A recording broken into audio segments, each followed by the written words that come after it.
invitation, and thanks everyone for attending my talk. So this paper is about essentially face-to-face interactions. Don't get me wrong, I appreciate the technology that allows us to stay connected, especially today talking to you from Singapore. But if the last 2 years have taught us anything, is that people really value face-to-face interaction, the value brought about through all these face-to-face interactions. So in this paper, we're going to study specifically geographic spillovers arising from the frequent face-to-face interactions among exporting firms. Also to look at the effects or the impact of this geographic spillovers on firms' export performance. This is drawing work with UWA. We used to be colleagues, PhD colleagues at Columbia University, and now she's an assistant professor at University of Toronto. All right, so still work in progress. So of course, any comments, suggestions, feedbacks are more than welcomed. All right, so the paper starts with a very simple question, which is how does domestic economic geography and international trade interact with each other? Right, these are two of the most prominently featured economic aspects that we see changing the economic landscape, both domestically and also internationally for the past several decades. So do we have good answers, right? The answer is it depends. In one direction, which is what is the impact of international trade on countries' domestic economic geography has received a lot of attention, right? There's a huge volume of literature highlighting the impact, the magnitude, as well as the various mechanisms through which international trade can reshape the regional distribution of economic activities domestically across different regions within the country. But in contrast, much less is understood on the opposite relationship. That is whether and how the domestic spatial distribution of economic activities can in turn affect a country's trade performance. So in particular, even less is known about how domestic infrastructure affects firm-level export decisions, right? For example, high-speed rails has been a major infrastructure project that's under the radar in many, many countries, right? So, and this is a transportation infrastructure that can potentially significantly change the domestic landscape of the economic distributions. By essentially shortening the effective distance between people, between firms through the sheer speed of this transport infrastructure. Despite this being a very important and policy relevant development that we've been observing in the past decades, there has been a lot of literature that studies the impact of this kind of domestic infrastructure developments on firms' export decisions and ultimately the country's export performance.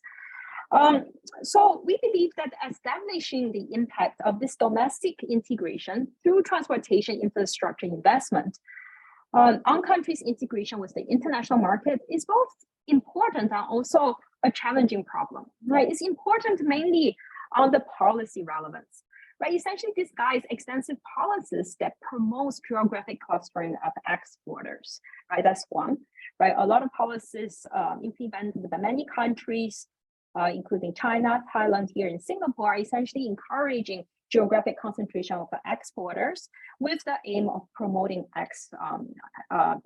export through this spillover effects. And another policy relevance would be what exactly is the impact of domestic infrastructure developments. Right? People talk about they have some direct productivity inputs, but are there any other impacts that we are missing in this discussion? Despite its policy relevance, it's also a challenging problem. It's challenging because locations are essentially endogenous, right? Exporters or firms in general are not randomly allocated across space. So it's hard to separate the geographic concentrations arising from this spillover effects, which is what we want to identify, versus other site-specific confounders. These are other features, other characteristics that attract firms to locate in a specific location and at the same time affect their export decisions. Right, so therefore, it's not surprising that whether domestic integration affects a country's export performance is still an ongoing debate with essentially no consensus among economists. Mixed evidence has been found as to whether geographic integration can indeed enhance firms' export performance. And in this paper, we aim to contribute to the debate, if not provide some evidence to settle the debate. We do so by building a comprehensive micro-level data set using the universe of Chinese exporters. But more importantly, we overcome the identification challenge by leveraging a unique empirical setting. So specifically, we use the development of the high-speed rail network in China as a quasi-experiment. The expansion of the Hsr significantly reduces the commuting time for passengers between cities, right? It's a passenger-only infrastructure, and it really reduces the commuting time between cities. Just to give you some example, I'm sure many of you are familiar with this, but for example, before the Hsr, it would take at least 13 hours to commute from Beijing to Shanghai. And with the Hsr, it only takes less than 5 hours. What this means for our purpose is that exporting firms in Beijing and Shanghai have now become effectively closer to each other, making these face-to-face interactions easier. So let me just state our research questions more formally. The research question is to investigate whether there are geographic spillover effects in the export market. Right? In other words, how does the presence of other firms' activities through the geographic integration of exporters in domestic settings affects a country's performance on the international market, right? So the kind of export decisions we're going to consider in this paper include where to export, what to export, as well as how much to export. So both looking at the intensive margin of exporting as well as the extensive margin. Before I go into the formal analysis, let me give you a real life example about how an actual exporting firm can better learn about the foreign markets and improve their export performance through the development of the Hsr. So this, yeah. Can you just simply clarify here? So here Sure. in your question, you use the word geographic spillover, but you explain it with geographic integration. So here, what is the main point? Why you use spillover here? Right, here. So what yeah, is it? Yeah, what is your consideration? I think that could be important. Okay, so let me clarify. I should have been clearer here. Geographic integration, that is a statement whether there's the extent of geographic concentrations of exporters. So not just concentration in the distance sense, but also the effective distance across different exporters, which is related to the connectivity of the spaces and the quality of the transportation infrastructure. So geographic integration is related to geographic spillover in the sense that the question is whether this geographic integration, which is a descriptive of the distribution of exporters, leads to any positive impact, right? Spillover or spillover effects, right? So this is a term that is more often used in the urban literature when people talk about spillover effects or agglomeration externalities. Essentially, the question is this, right? If exporters are more geographically integrated, is that going to result in a positive spillover effects in the export market? Thus, being closer or more closely integrated with other exporters result in a positive spillover, this positive externalities for firms' export performance.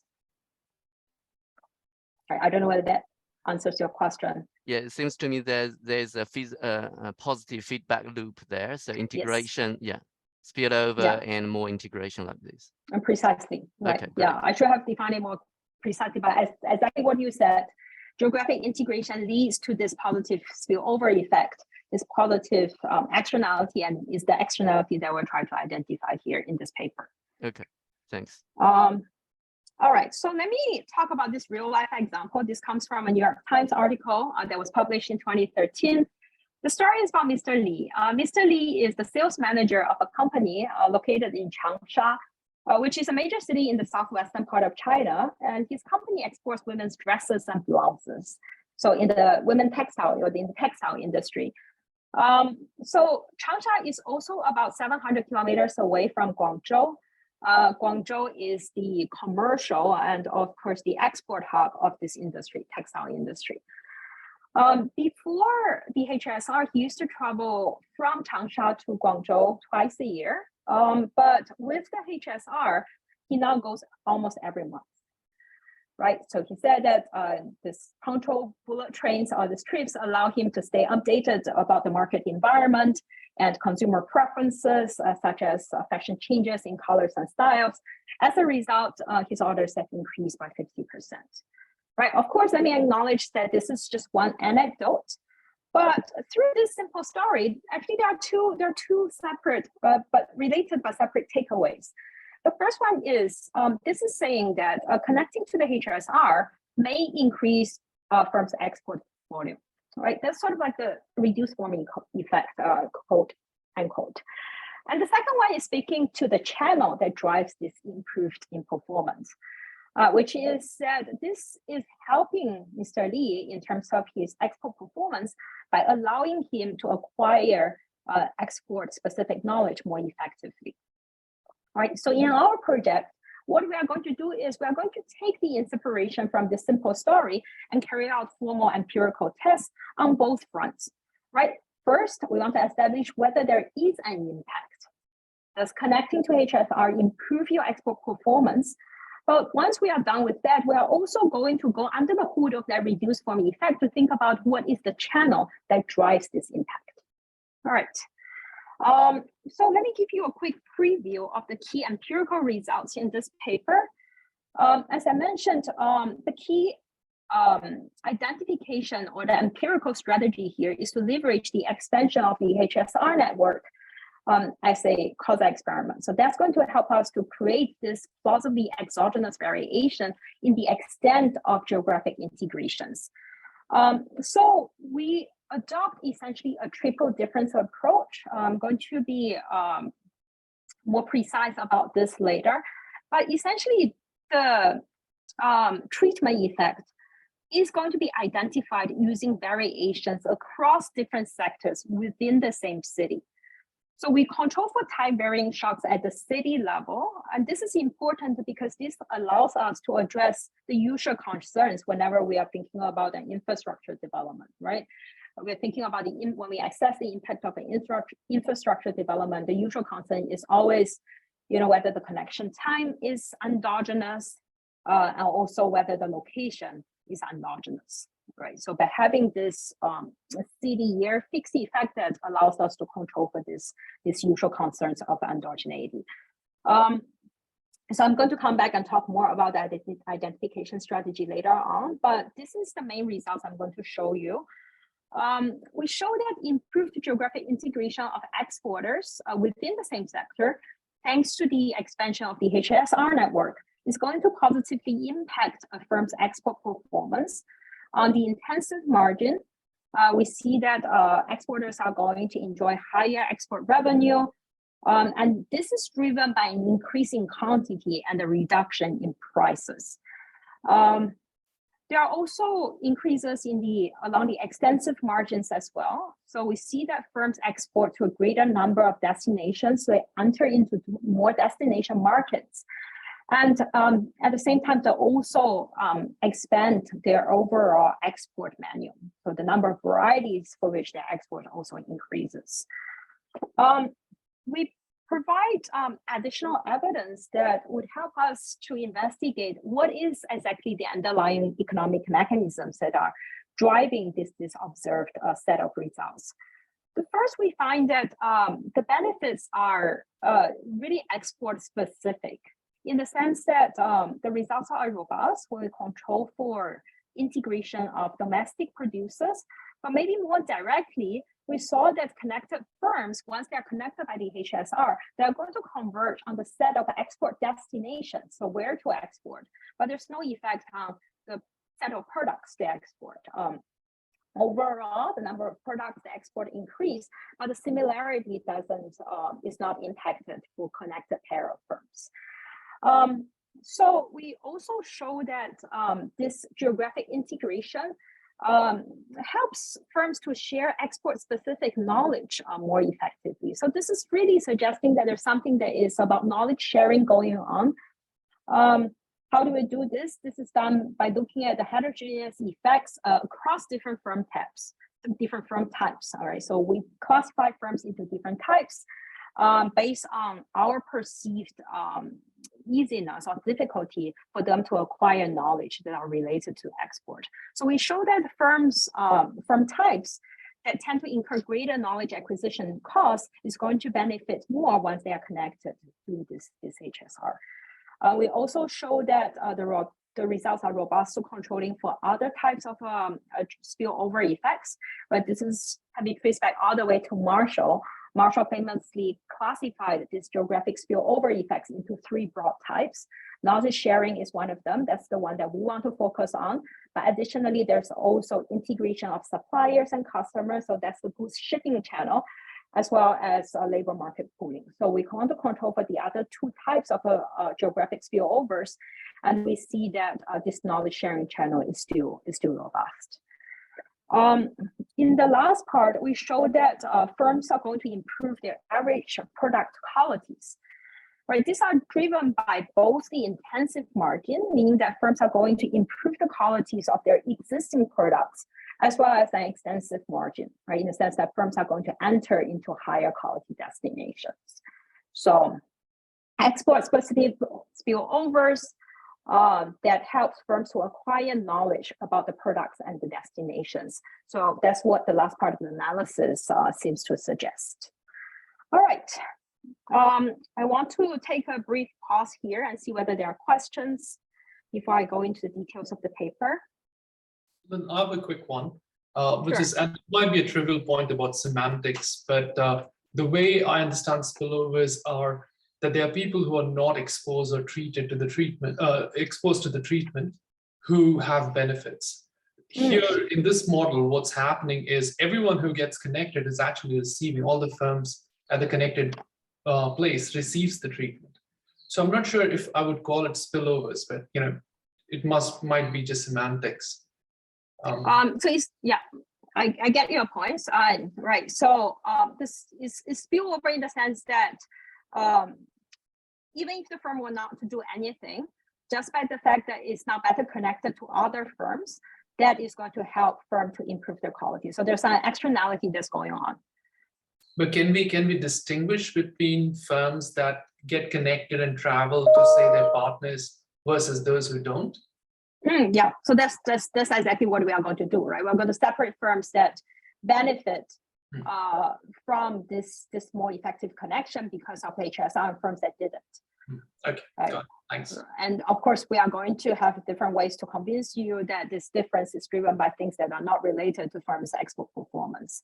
Once we do that comparison, that would allow us to say that, well, there's something that is happening external to the firm. So it's not about what the firms do, but really it's about this external connection. But you also raise a very important question, which is important point is, do we really observe the actual communication across firms? The answer is no. That data is very, very hard, right? Even if it exists, it will be proprietary data. So we don't observe the actual communication across firms.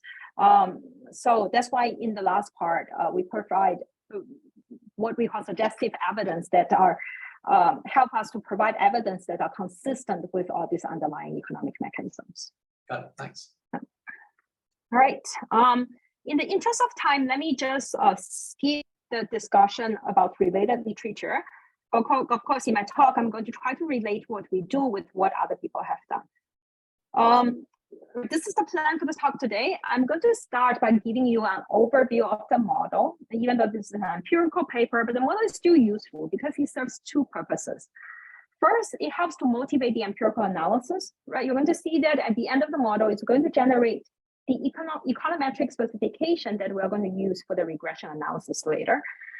Secondly, it also helps us to fix ideas by focusing on one particular mechanisms that drives the relationship between this geographic integration and export performance, right? It's one mechanism. It may not be the only mechanism, but that's what we are going to do in the final part of the paper, right? So Once we get the model out of the way, I'm going to show you the empirical strategies, show you the results. And finally, this is what I mentioned earlier. The last part of the analysis is going to be about really trying to find evidence that would give us some hints, at least, on the underlying mechanisms that are driving these so-called reduced form results that we have documented in section 2. All right, so let me start with the model. This is essentially a multi-sector malus model for those of you who are familiar, but it's a pretty standard model in international trade. Basically, we have heterogeneous firms. Each firm produces a unique variety, and they engage in monopolistic competition within the sector. And firms are heterogeneous in what aspect? In this productivity aspect, right? So there's a predetermined distribution in which they draw their productivity from, and the productivity is given by this fee term. So to access the foreign markets, firm Z also faces additional trade costs. There's the standard fixed cost of exporting, right? To access a given foreign market export destination, you have to pay a fixed cost. There's also the variable part of the cost, normally called iceberg trade cost. So that's tied to, is a proportion of the price. And finally, what is also unique here is we also say that there are information frictions in accessing foreign markets, and this has been well documented in the literature. So to overcome, in particular, this information friction, firms can acquire export-specific knowledge that is denoted by this fee of X term. So with this setup, with this simple deviation from the standard malus model, we can derive the equation for the export revenue. These are standard, and this is what we have in the standard malus model up to the point in red. Right, so we can see that we have an additional term here, which is this export-specific knowledge term that enters multiplicatively into the revenue function. So here, of course, if you have a larger value, so if you have stronger knowledge, more extensive knowledge, that's going to help you to reduce the information frictions and allow you to export more, to increase your export revenue. Okay, so finally, where does this come from? This is something that is given endogenously, and is determined through a stochastic interaction process among potential exporters. So let me describe that to you. Lynn, quick question. Yeah. What is the X in the phi X term? Yeah, that just indicates export.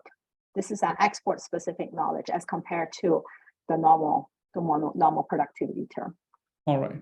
It's not a pair, right? It's just general export specific thing. It's not an export to a particular customer. The knowledge is not specific to a customer.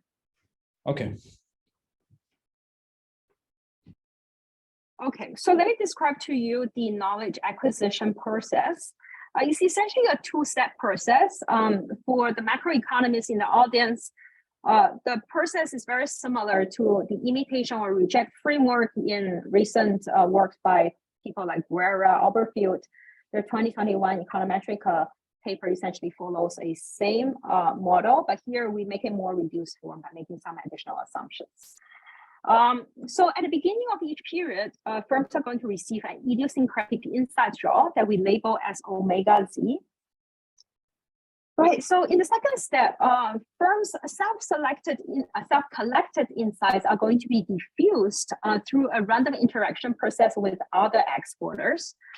Now, given the vector of inside draws, this omega Z, and also the omega Z that they have acquired from other exporters, at the end of the period, the firm is going to pick the maximum one in order to maximize the maximum of this insight in order to maximize its profit. Right, so essentially they can either choose to adopt their own self-collected insight or adopt the insights that they've acquired through this interaction with other exporters. But if you want to go down the second route, recognize that there are going to be geographic frictions in adopting other firms' insights, right? In particular, the insight this firm Z receives from firm Z prime, right, is insight this firm Z prime acquires multiplied by this function.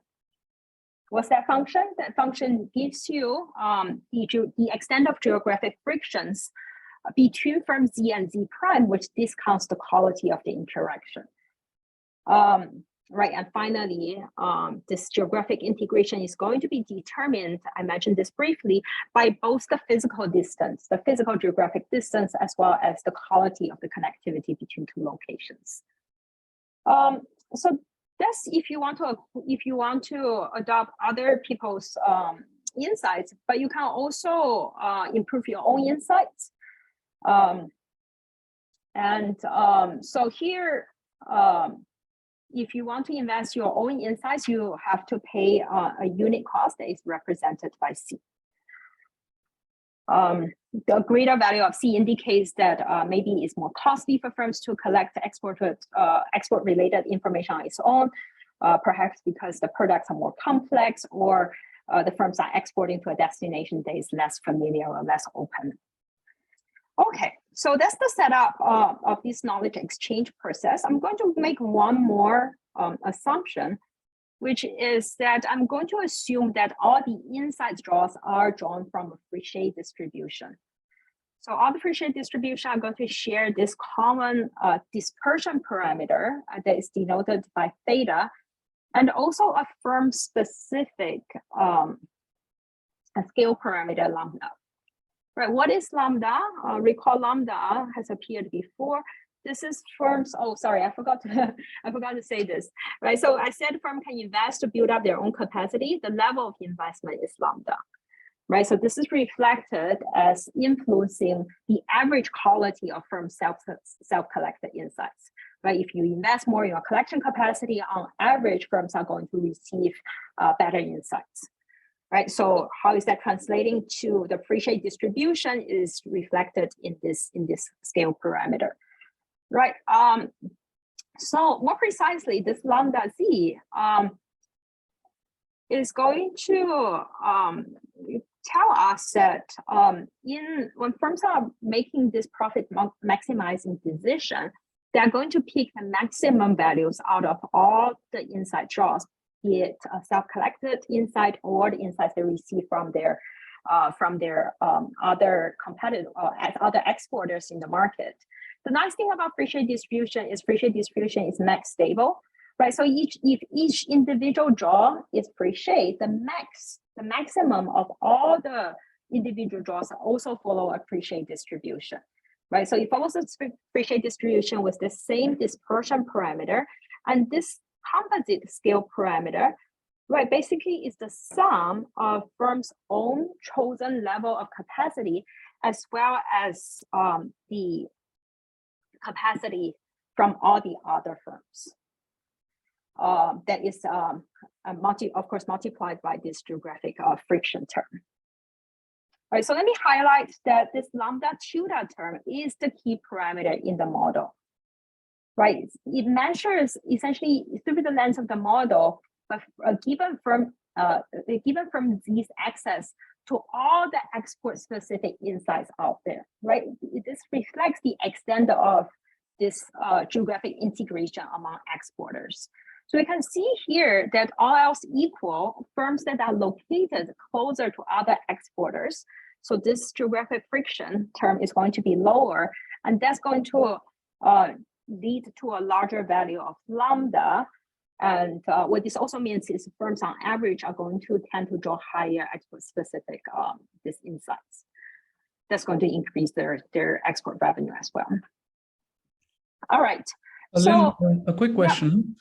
So does it matter if you deviate away from this assumption of free shade distribution for this parameter, or like, for example, if you assume Poisson or I don't know, a fat tail distribution, does it matter? So yeah. So the quick answer is no, in the sense that we are not going to estimate this model. Okay. We are only using the fact that free shade distribution gives us this aggregate parameter that will help us to microfound what we are going to do later on. I see. That's okay. Yeah.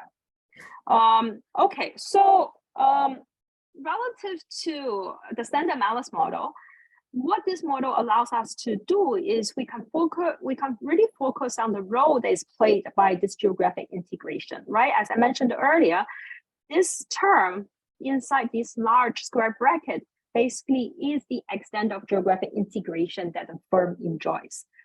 Right? Once we expand it, we see that this is essentially a firm's own insight, self-collected insights, as well as their access to all the exported insights that are out there, discounted by the geographic frictions that are between them.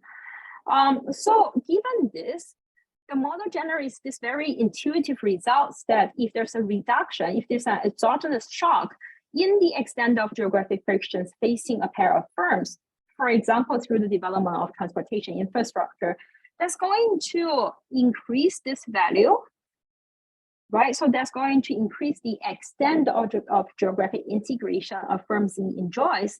As a result, is going to result in geographic spillover in the sense that firms already exporting would increase their volume of the export, revenue goes up, but also on the extensive margin, the share of exporting firms would also increase, right? So essentially, reduction in geographic friction would increase in export or improvement in export, both along the intensive and extensive margins.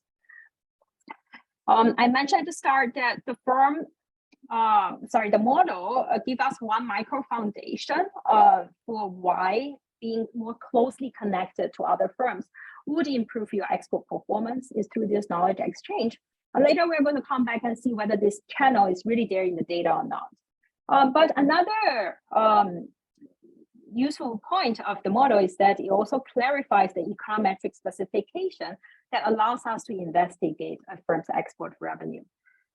So based on our model, if we just take the export revenue and take the log of it, essentially we generate this equation. So the log of a firm's export revenue can be expressed as a linear function of one, this X term. That's the most important variable in our analysis. What is this? This measures a firm Z's access to all the export-specific insights that are out there, right? Or more generally, this reflects the extent of geographic integration a firm Z has.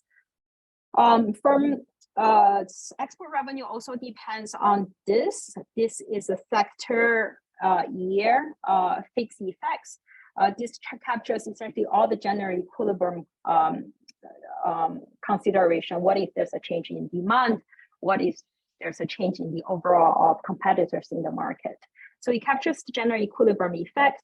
And finally, we have two terms, both alpha Z, also this iota ZT.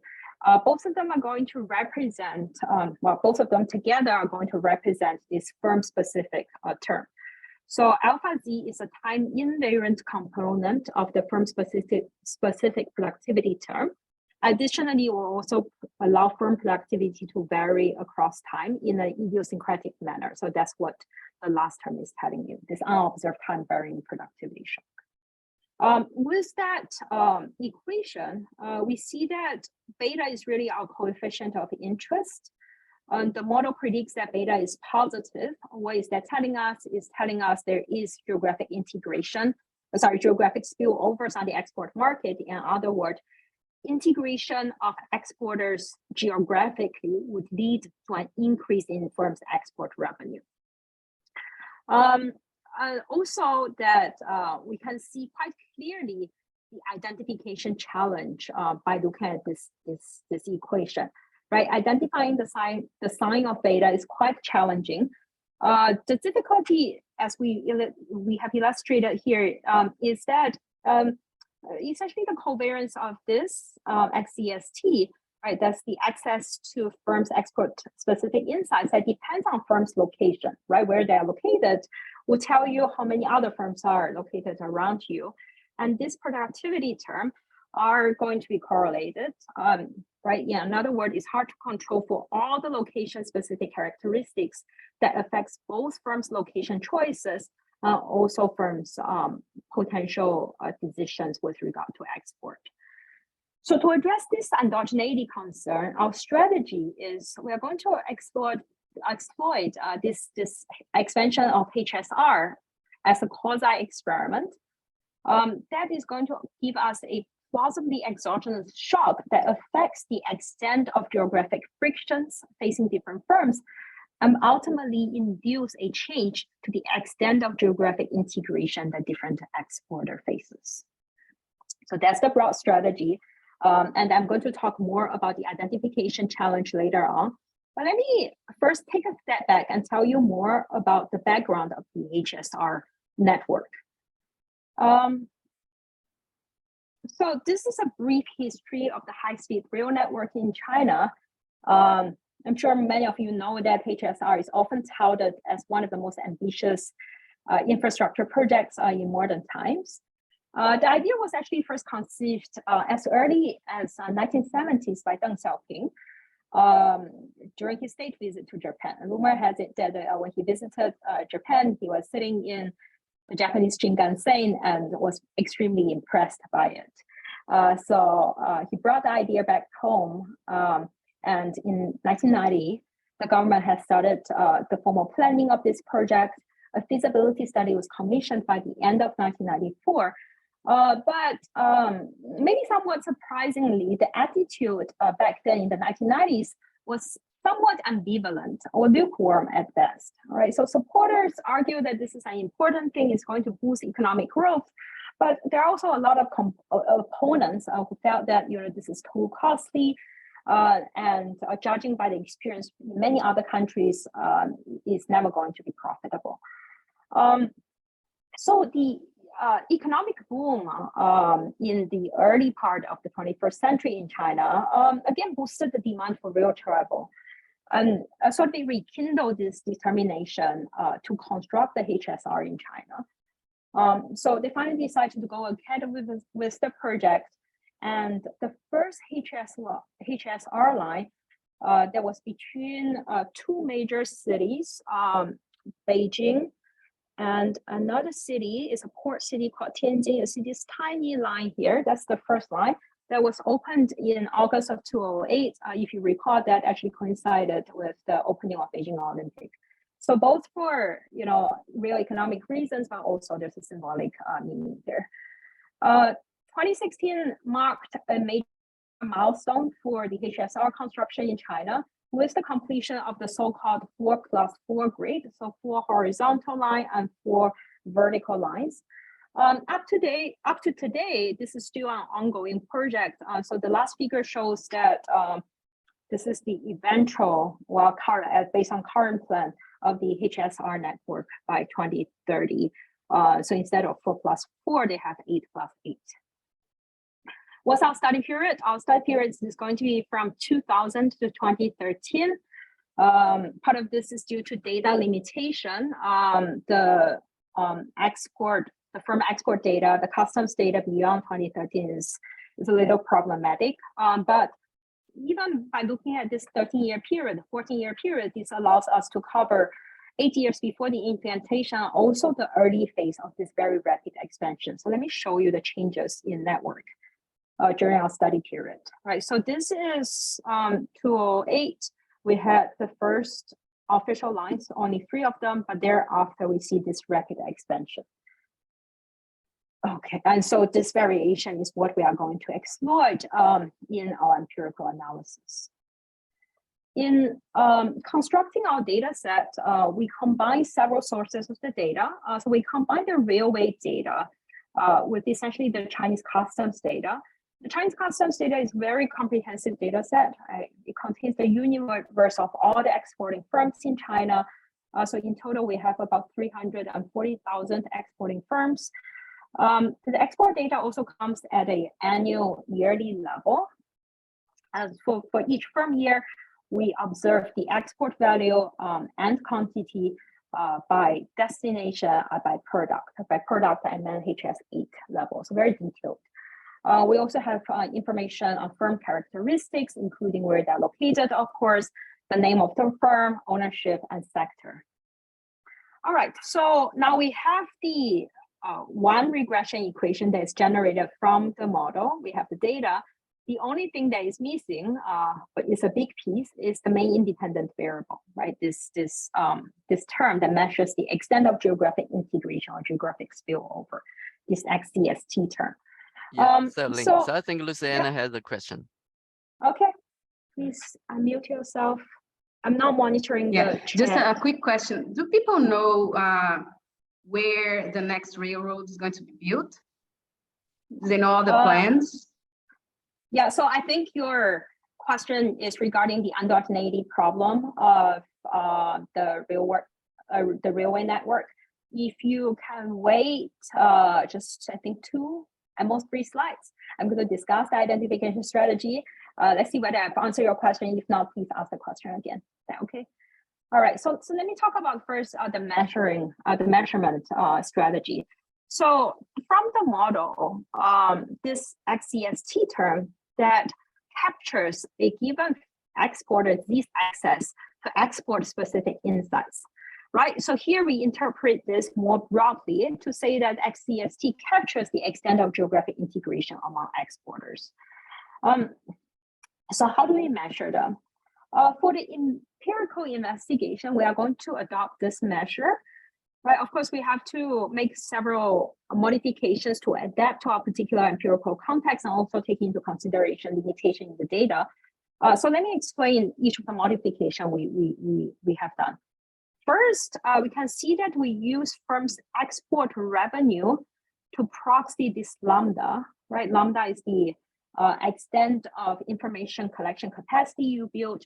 We can't observe that in the data, but we believe that this is positively correlated with how well the firms do. So we use firms' export revenue, right, as a proxy for this firm's inside collection capacity. The second thing is that this is a data limitation. We observe locations up to the prefecture or city level.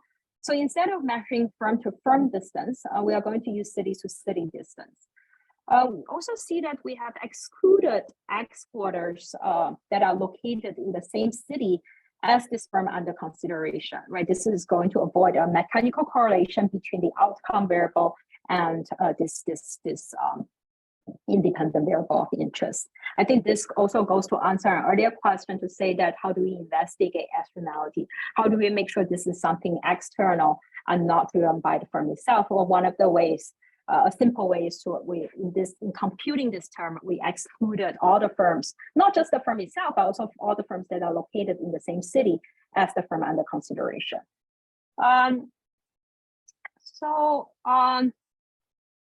There's another concern, which is that the hypothesis is that firms are going to affect each other. How do they affect each other? Through their export revenue, right? So this leads to a problem where a firm's contemporaneous export revenue, that's our outcome variable, affects other firms' export revenue, which enters into this XCST term, right? So this creates a reverse causality problem. Our solution is very simple. Instead of using contemporaneous export revenue in constructing this figure, we are going to use firms' export revenue in the initial year, right? So that's 2000 to construct this variable. So now this measure for people who are familiar with perhaps literature in international trade and spatial economics, this really resembles the market access measure, for example, in the paper by Donaldson and Hornbeck, which is pretty intuitive. It's not very surprising. Right here, instead of measuring a firm's access to different markets, we are also capturing a firm's access, right? Except here is access to other exporters, perhaps their insights, their knowledge. Finally, the last thing that we need to do before we can run the analysis, well, actually there are other things, but to define, to measure this XCST variable is to specify the parametric assumption, the parametric form for this geographic friction term. But essentially, we want our measure to capture the following relationship. Like, think about a firm in city C and sector S, right? We want this firm, after the HSR connects city C and city C prime, right? This measure of geographic integration would increase if there are other exporting firms from the same sector in city C prime, right? That's the variation we want to capture. This within city change, within city across time change. So build on this intuition, we are going to adopt two alternative measures. So the first Lynn, one. a quick question. So your empirical measure is same for all the firms within a city, within a sector, right? Yes. Okay. The variation comes at the city sector year level. So the first part is the same as before. We are summing up all the export revenues for all the firms located in a given city C prime. And then we multiply them by this function. This is just an indicator function or dummy that takes that indicates whether there's a direct HSR connection between the two cities under consideration. All right, so that's the first measure. The second measure follows a similar idea. Except now it takes into consideration that different cities, different city pairs, right, they're going to benefit differently in terms of reduction in their commuting time. So here we still sum up the export revenue, but this is scaled by the travel time by train, right? So we can imagine that if the two cities are connected by the HSR, this term is going to become smaller. So this whole thing is going to be, this term is going to become smaller and this whole thing is going to become bigger. So the two measures essentially follows, I guess, two schools of thought of how we do empirical analysis when we have limited information. The first one adopt an approach where we don't impose any parametric assumption, right? So we don't say how exactly HSR changes this. We're just allowing that to change in a almost discrete manner, right? If you connect, you are going to have access to direct connection. You're going to have access to all the exporters in that city that enjoys this direct connection with you and zero otherwise. Here, this is an approach in which we have to adopt more assumptions, but this allows us to also have more variations depending on the degree to which you benefit from the HSR's connection. All right, so now let me summarize our empirical strategy and maybe you can ask your questions regarding the endogeneity concerns. Right, so here essentially notice that right, there was an earlier question about what's the variation. The variation is at the sector city year level. Right, so what this allows us to do is to add to the estimating equation the city year fixed effect. Why is that useful? That's going to help us to control for all location-specific shocks, right? So earlier, there was a concern about whether the alignment of all these Hsr networks are known to people, right? Because if they know, they can anticipate this. If they can anticipate this, that's going to introduce perhaps some omitted variable bias. Right here, this we are saying is that and also similarly, you may have a concern over the timing, right? Why open this year and not the other? Is the timing also endogenous to firm's action? So here, by having the city year fixed effect, we are going to address all these concerns that, well, you may, the purpose of connecting to cities may be endogenous, right? But if this endogeneity is the same or consistent across all sectors, and that's going to be controlled by the city year fixed effect. Essentially, what we are doing here, we are doing a triple difference estimation, right? So we compare export performance of firms before and after the HSR connection. So this time difference is the first dimension of comparison. And then we compare this growth over time in sectors experiencing more versus less increase in the extent of geographic integration. So this cross-sector comparison is the second difference. And finally, we compare the differential effects in locations with and without a new HSR station. Right, so this triple difference allows us to consider to control for both sector-specific time trends and also city-specific time trends. So what's the identification assumption? The identification assumption is that there are parallel trends, so it's still a difference in difference. So parallel trend assumption will have to be valid. but parallel trends in export performance for firms that are located in the same city, but producing across different sectors.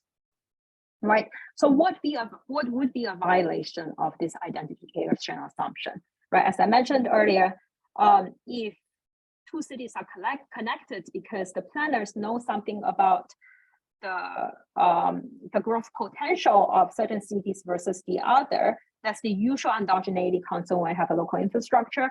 That's going to be controlled for by the city year fixed effect. What's going to give us a problem is if within a city, there are certain sectors that are very big, perhaps very powerful, they can lobby to the local government to say that you have to tell the central government to put the HSR station in this city, right? So once you introduce this within city across sector variation, that's going to be problematic. Later, we're going to have a robustness check exactly to address this potential concern. So let me actually show you this. When we first started on the project, our original plan was to follow what other people have done when they study HSR and just do a simple difference in differences analysis, right? Because there's a lot of literature that says that, well, not academic literature, but policy papers that says that China, when they are planning this network, first of all, is all taken up at the federal, the state level, the country level, the central government level. So there's actually very little say for the local government to lobby and change the alignment. There are also published papers that says that one of the major intention or the purpose of having this major infrastructure is for easy deployment of military, of armies, right? So which are, we can reasonably expect our objectives that tend to be more orthogonal to economic considerations. But when we carry out this event study, this is essentially similar to a difference in differences setting, right? So here we run this difference in differences, except we allow this effect to change across time. So we can see that true enough, there's not a pre-trend that are very obvious, but most of the effects, when we look at the difference in differences, only happens in first year, right? Very quickly, this disappears. So to us, this is a little worrying because this raises the concern that the HSR effectively suffers from this negative selection problem, in the sense that HSR aims to connect cities that have relatively weaker growth potential in the future. Right, so it's not a positive selection, but it's a negative selection problem. So given this, we want to capture this triple difference research design. Right, so another question would be, in carrying out this triple difference design, we're essentially comparing firms that are located in the same city across different sectors. Are we saying that firms will not benefit by connecting with other sectors? Firms from other sectors? Right, the answer is no, right? So we are basically, this is the triple difference, so everything is relative, right? So as long as the true effect of this within sector connection is stronger than the cross-sector connection, that's what we are identifying. We are not saying that you can't benefit from connecting with other firms. In fact, one of the tests later on is really to consider other firms and see how firms benefit from connecting to firms in other sectors. All right, now I can't find where I was, sorry.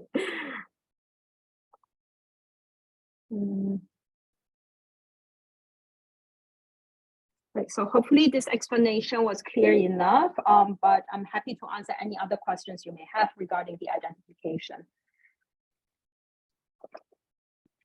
Yeah, so Lin here, I think Yeah. I had thought I can raise this question later on, but I think now I can ask it. So here, I think distance play an important role here. So your argument is just the high-speed rail just improves integration, but this integration may affect both things simultaneously. The first is just, as you argued, is about the information and knowledge spillover along the supply chain or just across all the exporters.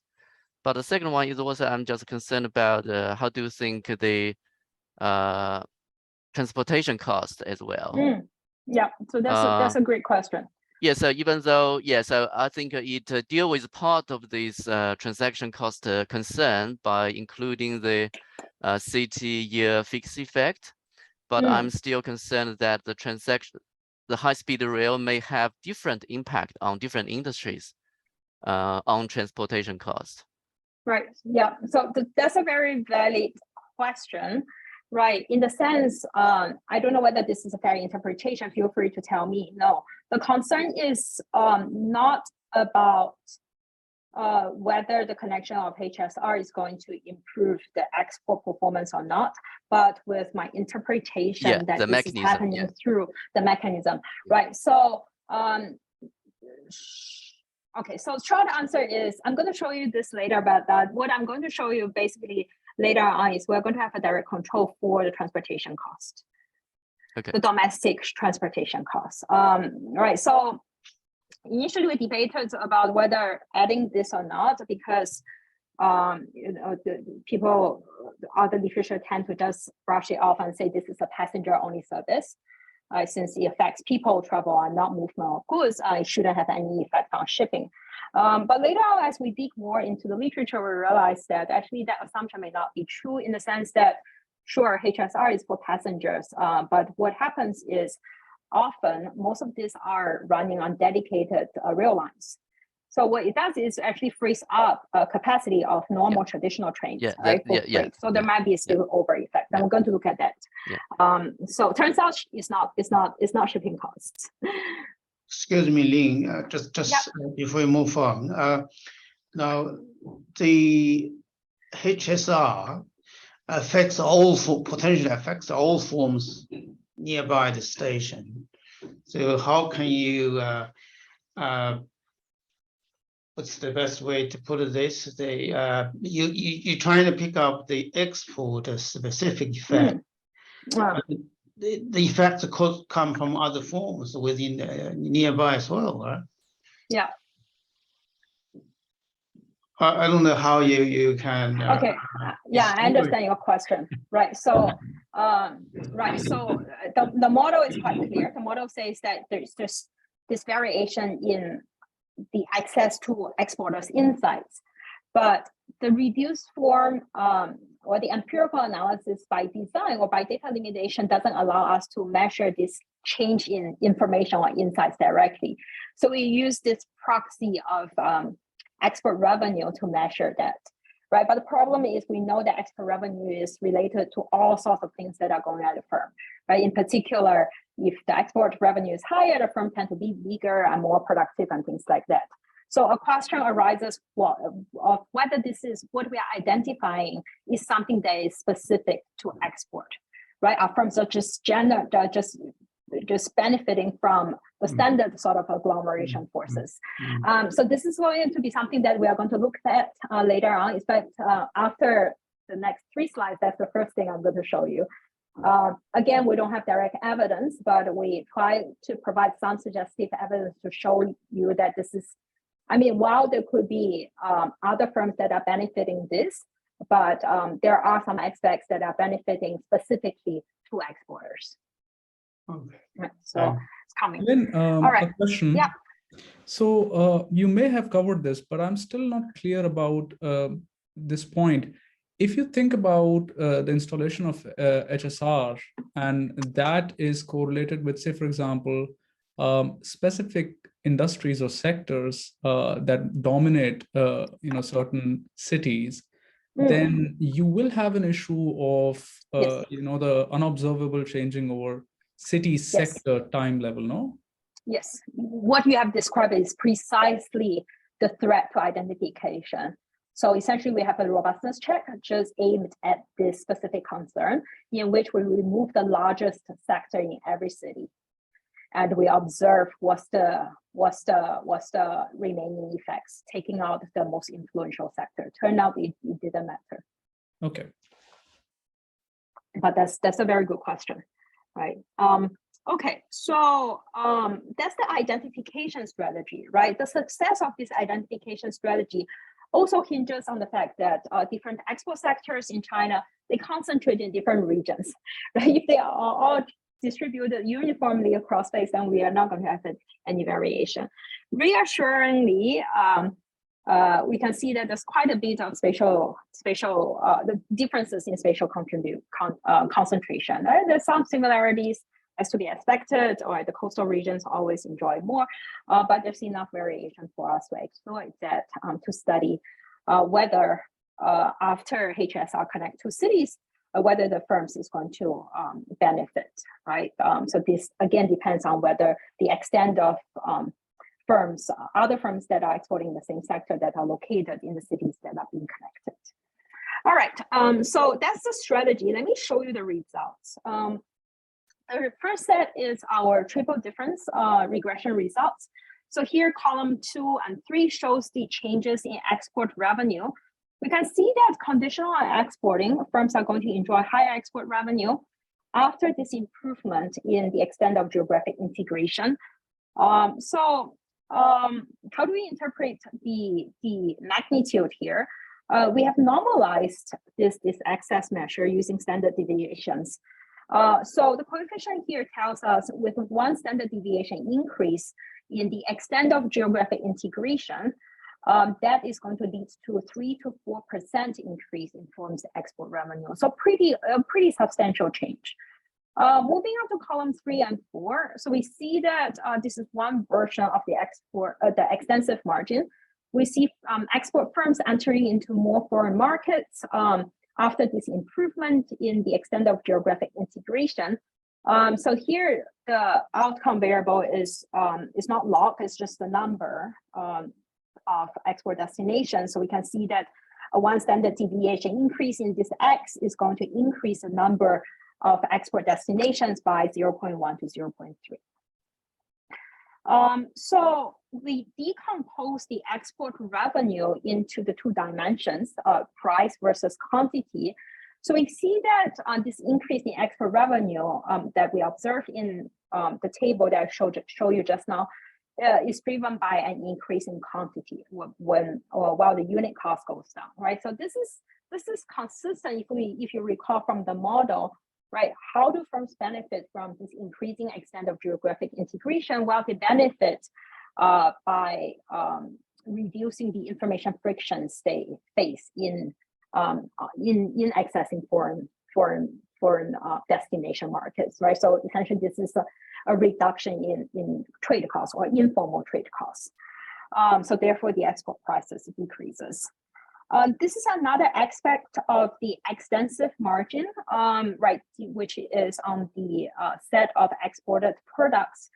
We learned from previous literature that Chinese firms, they frequently update their product categories. This is a way for them to adapt to the changing market conditions. As they learn more about the foreign markets, they're going to change their product categories as well.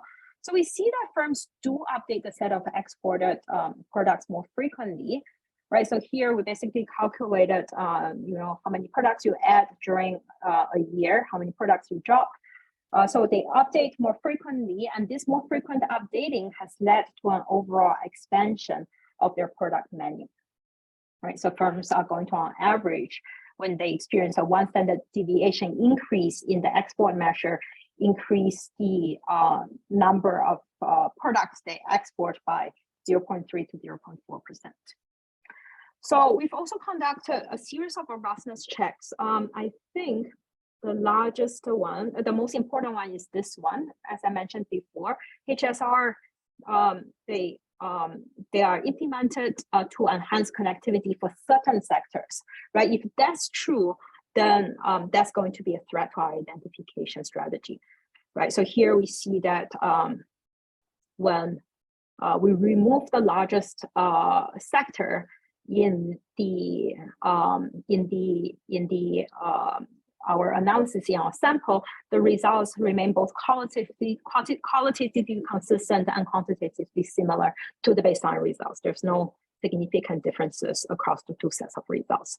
So that's quite reassuring. It helps to alleviate the concern about endogeneity here.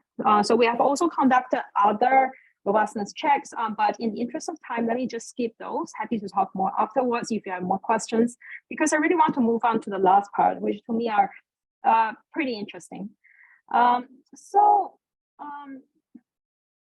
We want to go beyond this reduced form empirical results that we have just established, right? So far, what we have done is we show that this HSR infrastructure shock improve export performance, right? But exactly what's driving this? Well, that could be consistent with a number of underlying mechanisms. The model that I presented earlier proposes one particular mechanism, which is this knowledge spillover effects. But let me first acknowledge that the reduced form analysis is not possible, right? To really identify this channel specifically.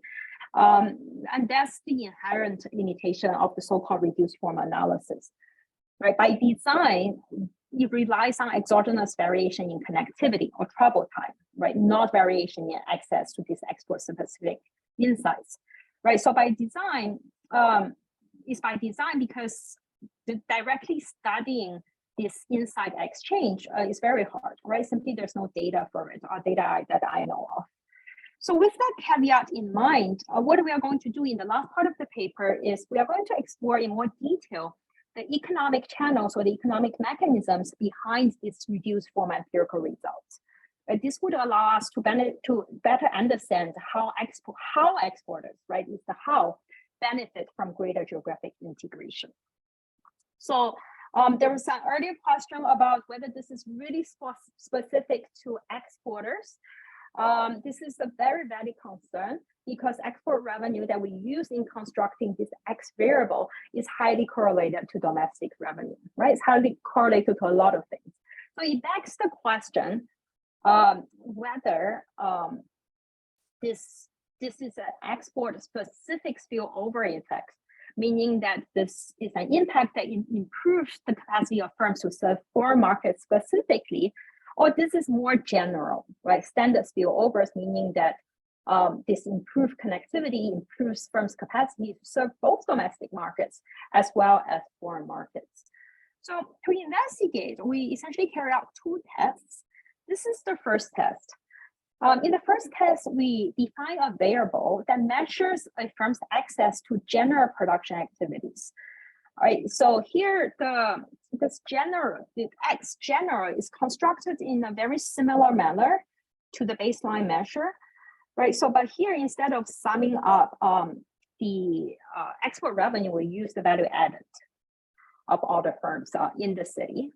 So the idea is we want to incorporate both channels directly, right? This export specific spillover that is generated by access to exporters, also the sort of more general standard spillover effects that are generated by the access or the improved connectivity to all sorts of firms directly into the regression. So once we have both channels, the logic is that if firms' export decision is driven primarily by spillovers not specific to export market, then adding this additional control, this term, would significantly reduce the effects of the baseline measure, right? That access or geographic integrations with exporters.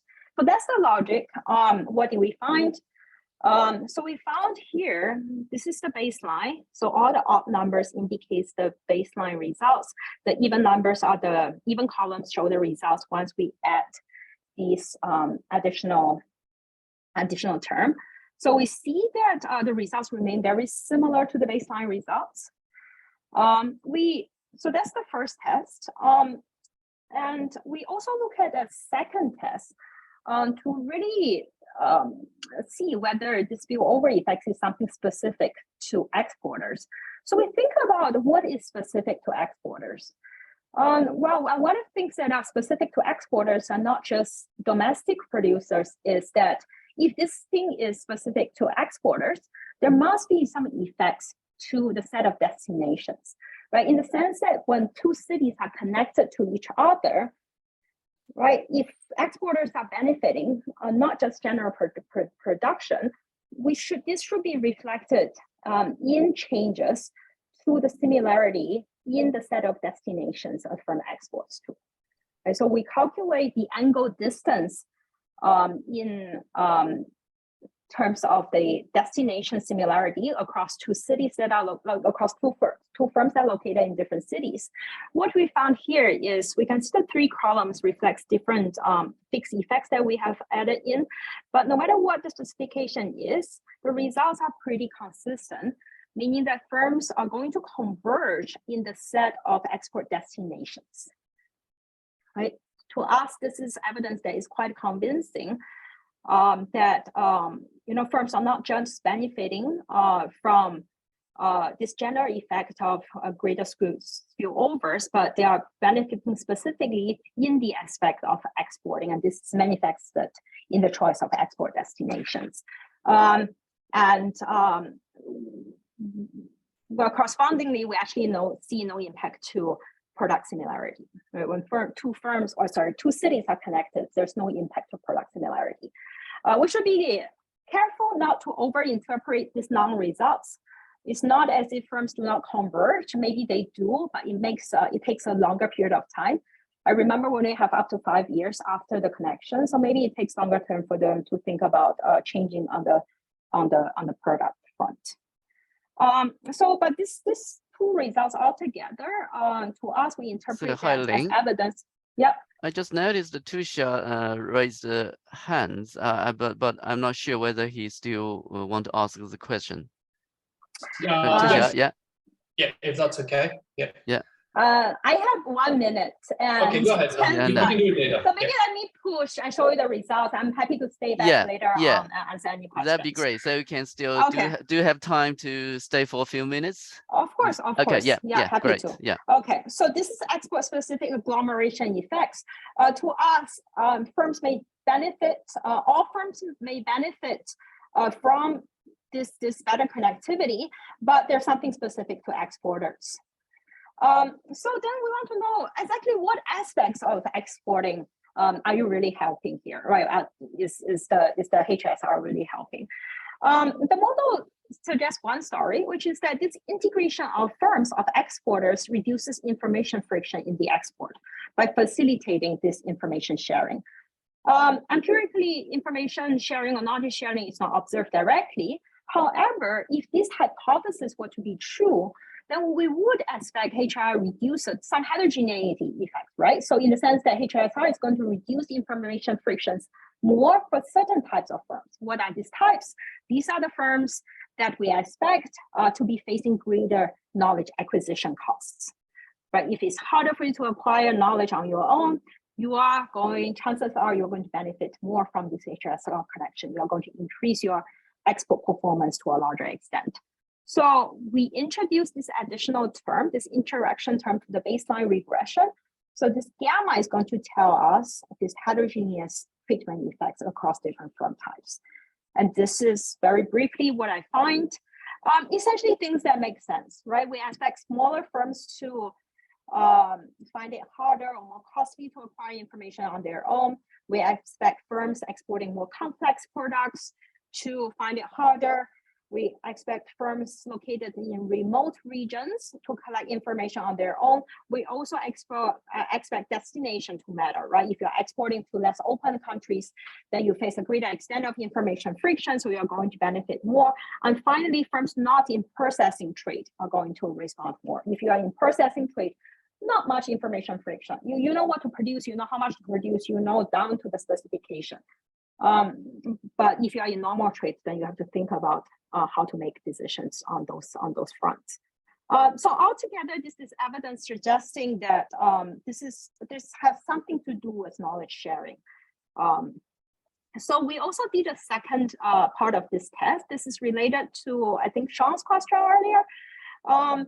Right, what about shipping costs? What about other types of agglomeration forces? Essentially, if we go back all the way to Marshall, he emphasized two other channels in addition to knowledge sharing, which is the channel we are focusing on. The first one is the proximity to customers and suppliers, right?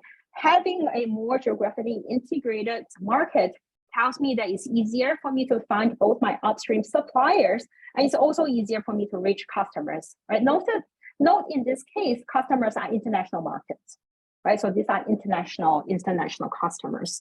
and also labor market pooling. Larger labor market that allows me to hire better people, hire people at a cheaper price, and all those things are going to benefit. So we are going to control for these two channels, right? So we are going to have a control that help me to control for the changing access to the upstream suppliers because of HSR. So this is through the IO table that we know for a given sector, what are the other sectors that are the most important suppliers for this particular sector. And also we want to control for access to your customers, all right? Essentially, this is access to international markets. We know for each firm which port they use, right? So we also know that after the HSR, how does HR affects the connectivity with the port. On the labor front, we construct a control for access to potential pool of workers, follow this Allison et al. AER paper in 2010. And finally, we also look at a more direct measure of how HSR may affect the flow of high-skilled workers. All right, so this is more general, all workers of different occupations. This is more specifically looking at the direct effect of HSR on high-skilled workers, right? Because this paper by Yu et al. 2019 says that, well, overall, we don't see a lot of movement of workers. What we see are high-skilled workers moving into core cities. There's a formal definition for core cities in China into certain sectors, right? So in the interest of time, let me just tell you that they don't matter. We can control for all these things. The baseline results are still robust and remain very, very similar in terms of quantity as the baseline results. So let me just show you the last thing, right? This is what after establishing that there's probably some knowledge sharing that's being facilitated by this HSR, we want to know what exactly is the knowledge. So what we look at here is essentially the quality. So let me skip the technical details. What we see, what we study is changes in the quality, the export quality of different products by the firm. We also see some decomposition, but this is the result we run. On average, firms are going to increase their productivity following the connection to this Hsr network. We also divide this average quality into different margins. So we can see that on average, there's absolute increase in the product quality itself that are driven by the improvement in quality, but there are also composition effects, right? The strongest effects are actually coming from entry. Firms are essentially entering into destinations that are higher quality. All right, so I apologize, I went over by 5 minutes. Let me just quickly conclude. In this paper, we provided new evidence on the causal impact of geographic spillovers on firms' export decisions. Right, the key contribution are twofold. The first one is we really find a way to address this identification challenge in empirical literature by leveraging this causal experiment, this expansion of HSR in China. And in doing so, we find strong evidence showing that improved access to other exporters increases firms' export both intensively and extensively. The second contribution of this paper is to show that through suggestive evidence that this export-specific spillover effects is working its way through this channel of facilitating knowledge sharing that improves firms' export product qualities. So we believe that there are strong policy implications from this paper. First, we provide well-identified empirical justifications for various policies that promote and subsidize export clusters. And second, we also highlight that domestic transportation infrastructure investment can reduce informal trade barriers in the export market. Thank you very much. Yeah, thank you, Lin. So thanks for this interesting topic and a rich discussion and the robustness check. So and also especially after your teaching is still so energetic, I'm just wondering. So whether you take some special medication, I want to learn. Yeah. Okay, great. So now, officially, so our seminar just formally end up here. So if you still want to stay and ask your questions or share thoughts with Lin, and please stay and raise your questions. Yeah, Girish and then Yanrei. Thanks, Lin. Very interesting presentation and paper.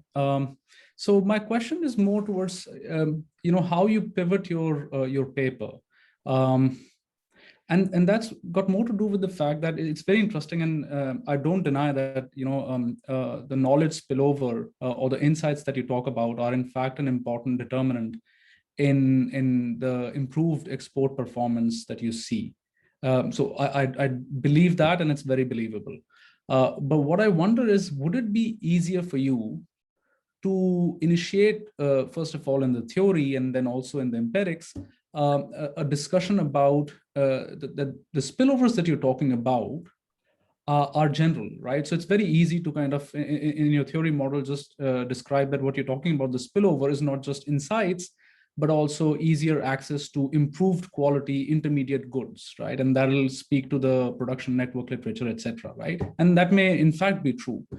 And then you're not kind of, inviting criticism on the fact that you're saying something, but you're not exactly able to identify that. You kind of say it's a all-encompassing term. You don't have to change theory, by the way. It's basically just saying that it's an all-encompassing term. And then when you're doing the empirics, you clearly are showing all different kinds of, suggestive mechanisms that kind of suggest that the spillovers, in fact, may not just be limited to intermediate goods, but in fact, knowledge spillovers as well and insights as well, right? You see what I'm saying? So it's just the way you pivot your story.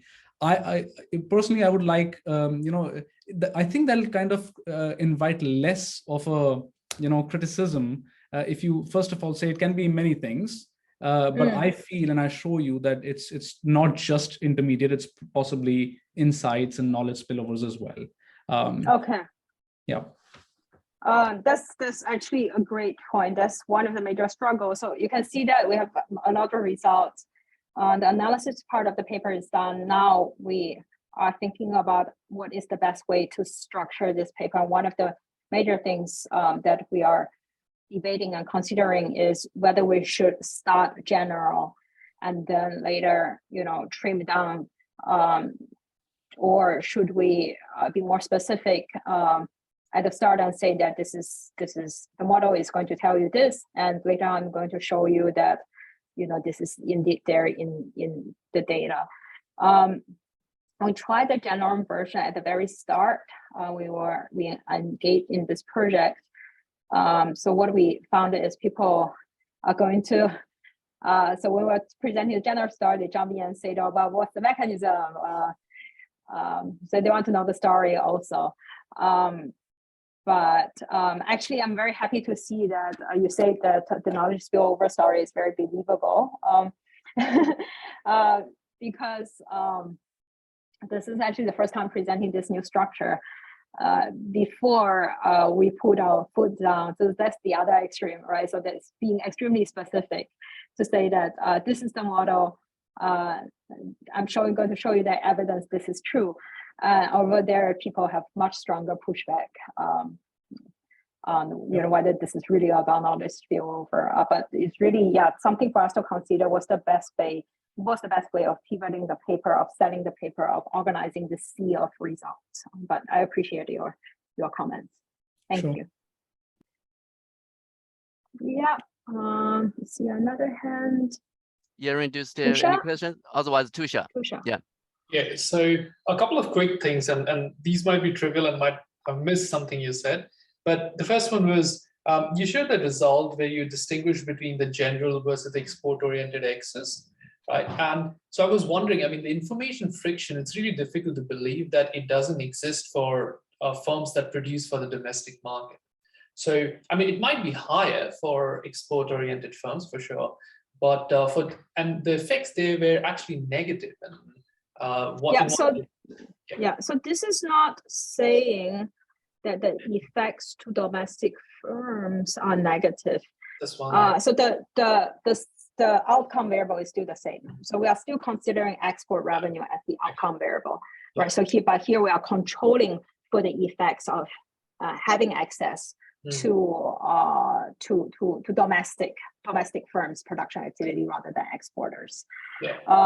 We wish we have the data that allows us to look at how domestic firms change, because that's a more direct way of answering this people's question.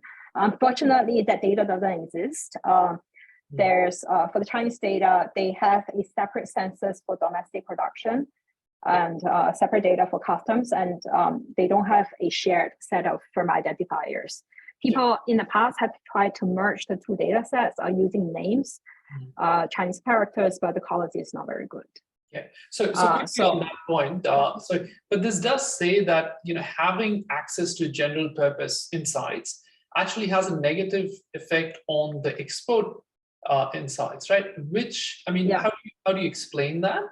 Yeah, so first of all, you can see that most of these are insignificant, so it's very imprecisely estimated.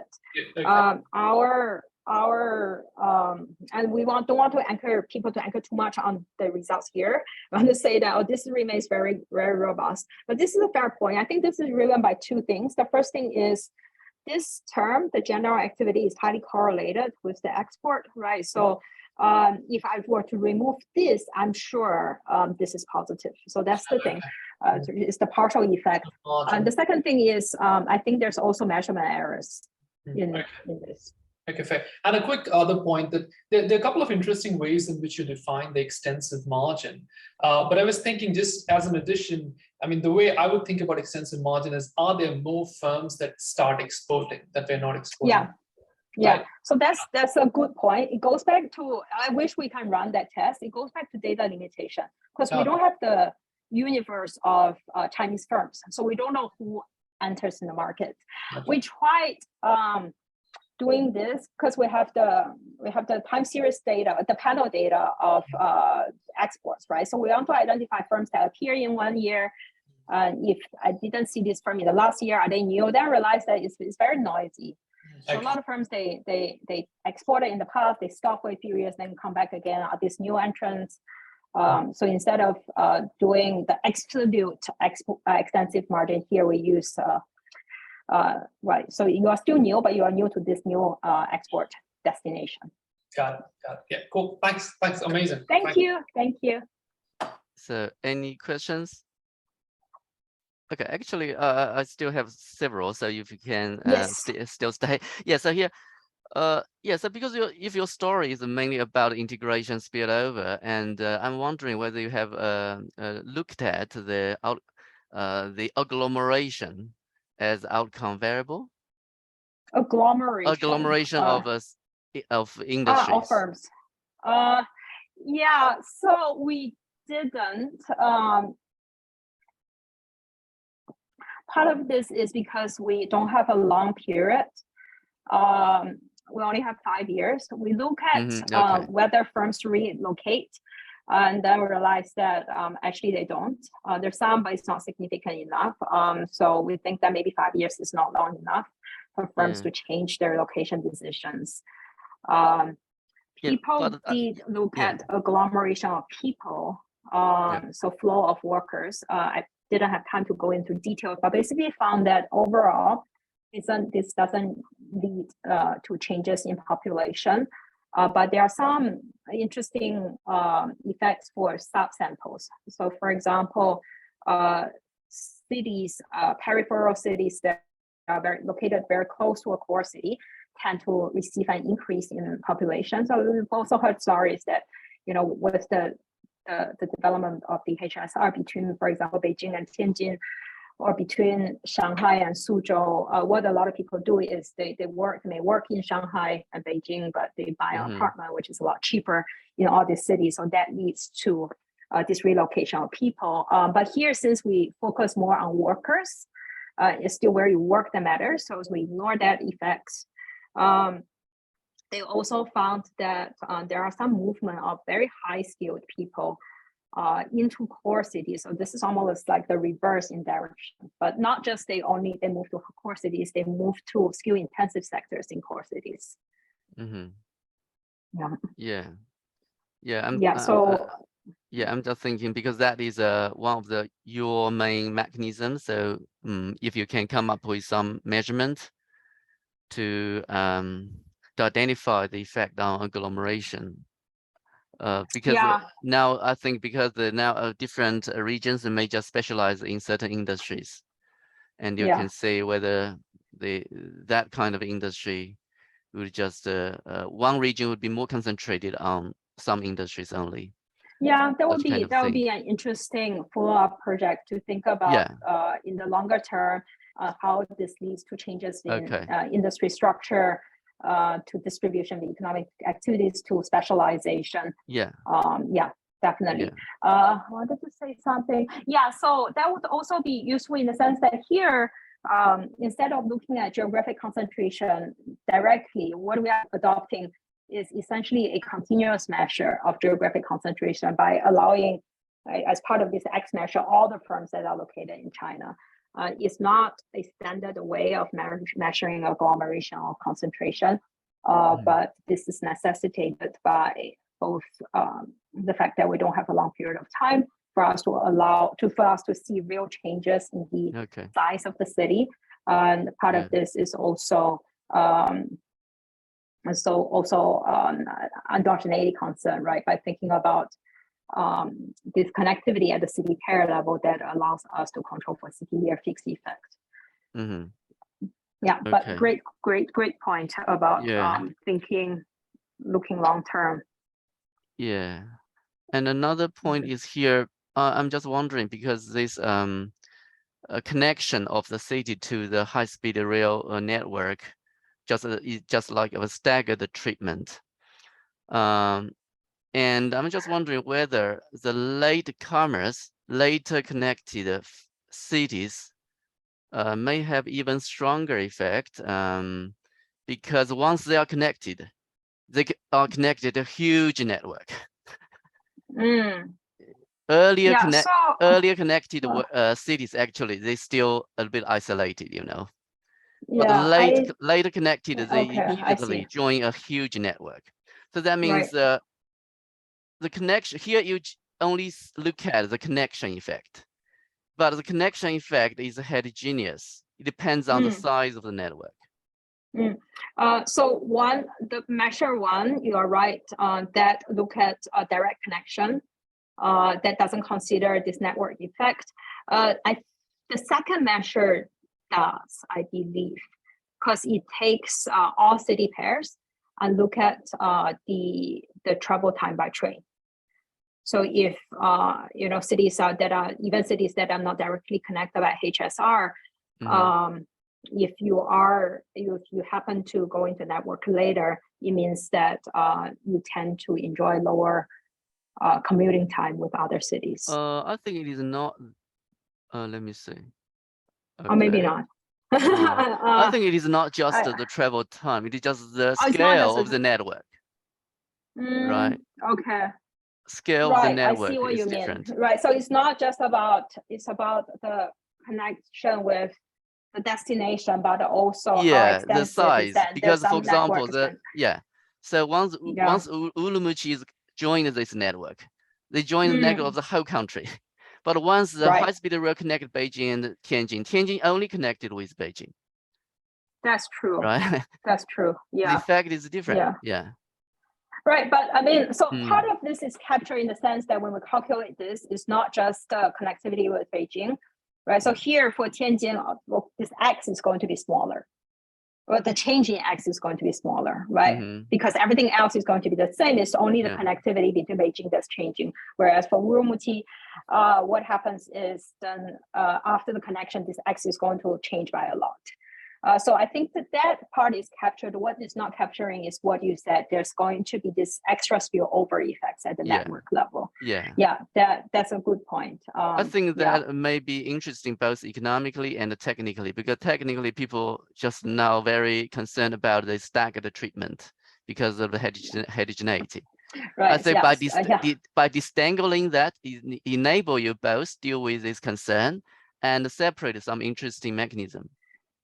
Yeah, so what we should do, we talk about doing that, we should do is instead of doing this two-way fixed effect or three-way fixed effect, since there's triple difference, we should do what all these papers are recommending, right?